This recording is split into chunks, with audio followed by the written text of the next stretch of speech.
Welcome to our YouTube channel PS knowledge club. నేను మీ ప్రశాంత్. ఇంతవరకు నాకు సపోర్ట్ చేసిన ప్రతి ఒక్కరు కూడా హృదయపూర్వక ధన్యవాదాలు. మీరు మొదటిసారి నా ఛానల్ని విజిట్ చేస్తున్నట్టయితే దయచేసి ఛానల్ని సబ్స్క్రైబ్ చేసుకోండి. మీరు సబ్స్క్రైబ్ చేసుకోవడం ద్వారా మేము వీడియో అప్లోడ్ చేసిన ప్రతిసారి కూడా మీరు నోటిఫికేషన్ ద్వారా మీ మీదకి పొందవచ్చు.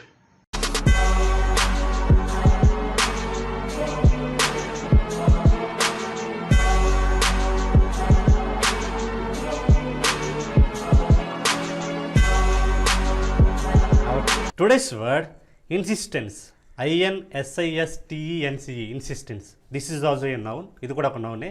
అంటే ఈ వర్డ్ని మనం నౌన్ ప్లేస్లో వాడాల్సి ఉంటుంది అనమాట. Okay, now let us observe the Telugu meaning of the word insistence. The Telugu meaning is పట్టుదల. ఓకే, అంటే పట్టుదల అనే సందర్భం, అంటే మనం ఎక్కడైనా పట్టుదల అనాల్సిన పరిస్థితి వస్తే ఆ టైంలో మనం ఈ యొక్క ఇన్సిస్టెన్స్ అనే వర్డ్ని యూజ్ చేస్తే బాగుంటుంది. ఓకే, డిటర్మినిజం అని కూడా ఉంది, బట్ దానికంటే ఇది కొంచెం డిఫరెంట్గా ఉంటుంది. Okay, now let's go to the English meaning. Okay, the English meaning of the word insistence is should be done. Should be done. Okay, let us observe the example here. Okay, at her father's insistence she joined that college. The Telugu meaning, ఆమె తన తండ్రి పట్టుదలతోనే ఆ కళాశాలలో చేరింది అని అర్థాన్ని ఇస్తోంది. ఓకేనా, now let's go to the today's question.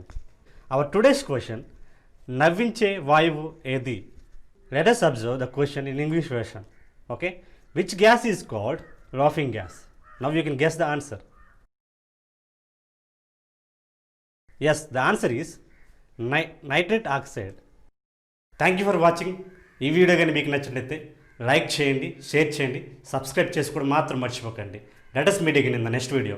Until then, this is Prashant signing out.